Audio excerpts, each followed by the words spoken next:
яъне ҳар нафаре ки дар Федератсияи Русия қонунӣ кору фаъолият мекунад. гуфта мешавад ки бо мақсади мусоидат ба ҳамкорӣ байни шаҳрвандон проверкаи документ танҳо патент ва регистратсияро проверка мекунанд, айни ҳол тамом баъд уро метавонанд ки депортатсия кунанд. ассалому алайкум ба ҳама тамошобинони барномаҳои Сорбон Сафаров. бародарони азизу гироми қадр, аввалан оиди конкурсе ки дар канал рафтесай камтарак гап мезанам. ҳазор раҳмати калон ба нафарҳое ки билет харида мора дастгирӣ кардесен.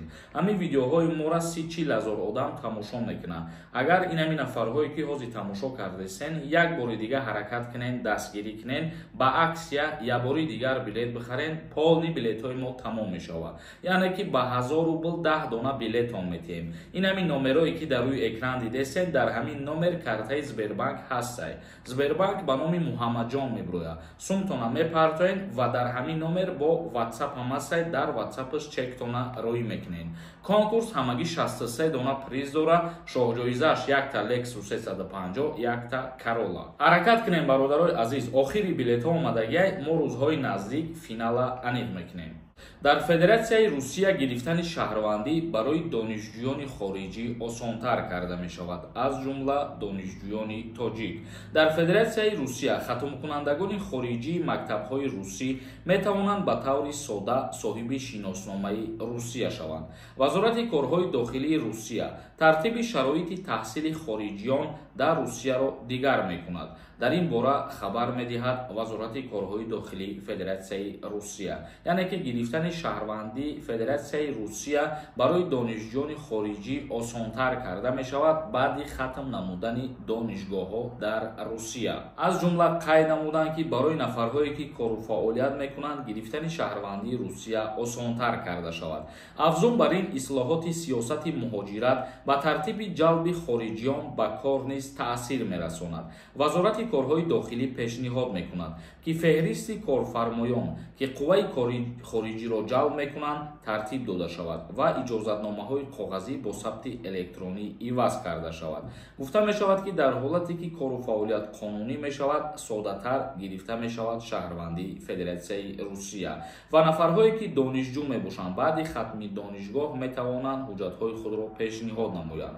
яъне ҳар нафаре ки дар Федератсияи Русия қонунӣ кору фаъолият мекунад, қонунӣ гуфта трудовой договор доштана дар назар дорем, регистратсия доштана дар назар дорем ва патент доштанам дар назар дорем. ҳамин ҳуҷҷатҳош 100% боша, мисол чандин вақтҳо кору фаъолият кардагӣ боша, ирам як плюсш мебоша барои гирифтани паспорти Россия ва махсус барои донишҷӯёне ки дар Русия донишгоҳҳоро хатм мекунанд метавонанд бо тариқи автоматӣ соҳиби паспорти российскӣ бишаванд. яъне ки барои ҳар як нафаре шаҳрванди хориҷие ки дар Русия кору фаъолият мекунад, аз ҷумла ба мисли марказ бигем, як мақсад чӣ хел бифаҳмонам ба шумо, як корхонае ки аз ҷумла хизматрасонӣ мекунад барои тиб ба муҳоҷирони корӣ дар Федератсияи Русия, ё аз ҷумла корхонае ки полиси суғуртавӣ хизмат мекунад ба муҳоҷирони кории Федератсияи Русия. ана ҳамин чизҳо барои муҳоҷирон гуфтанд ки хубтар таъмин карда шавад дар соли оянда. хоб тамошобинони азизу гироми қадр, акнун комментарияҳои шуморо мехонем, ба саволҳои шумо ҷавоб мегардонем. айни ҳол мо дар бораи қонун ва тағйироте гап задем ки шурӯъ карда аз соли 2024 қувваи қонунӣ худша пайдо мекунад. доруҳои табобатӣ аз ширкати Шифофармо, доруҳо барои нест кардани сангу намаки гурда, инчунин доруҳо барои зиёд кардани риш ва мӯи сар ва инчунин доруҳо барои қувваи мардро зиёд кардан ва ногуфта намонад ҳиҷомаи бепул барои занҳо ва мардҳо. рақамҳо барои зан ва мард дар рӯи экран. ҳатман муроҷиат кунед.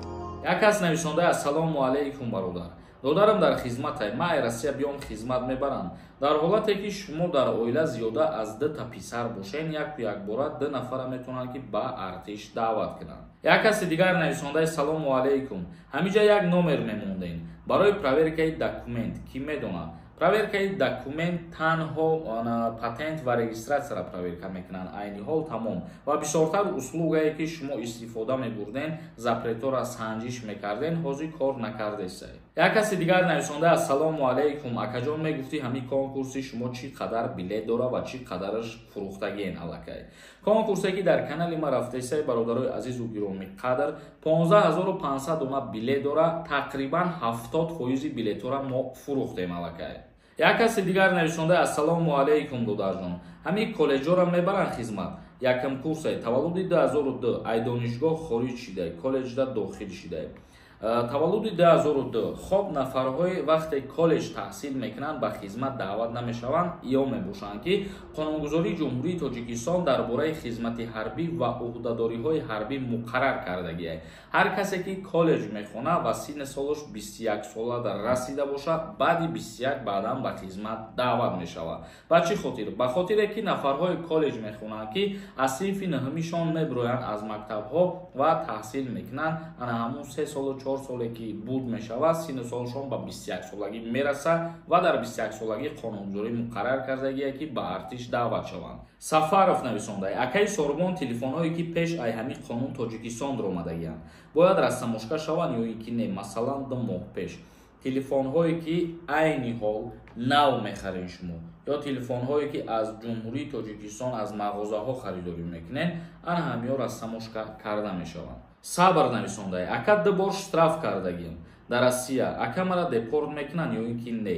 Шаҳрванди хориҷӣ дар 1 сол зиёда аз 3 та административни правонарушение кунад, агар баъд ура метавонанд ки депортатсия кунанд. Як каси дигар нависондай акаҷон кай амнистия мешавад, агар шавад толика видваренӣ мешавад ё ки депорторам мешаванд. дар ин бора ман ягон чиз гуфта наметавонам аз пеши худам бародар. Зикрулло нависондай дар бораи рассамошкаи телефон як видео кунед. Дар бораи рассамошкаи телефон видео кардагием. Тақрибан 2 рӯз пеш дар канал ҳастаи бидроин тамошо кунед. Як каси дигар нависонда ассалому алайкум ака. Паспорти Россия дорам ва яъни учёт намонем чӣ мешавад? Ва яъни учёт намонӣ чӣ гап намешавад? То ҳоле ки постоянӣ регистратсия надошта бошӣ агар. Довуҷон нависонда дар куҷо рассамошка мекунед телефона? Дар аэропорт метавонем бикунем ё ки дар торгови центро. Як кас нависонда ака ман як кӯдак дорам ҷидо шудам. Бозам бигирам як кӯдак шава аблава мебаранд, илтимос ҷавоб тен акаҷон.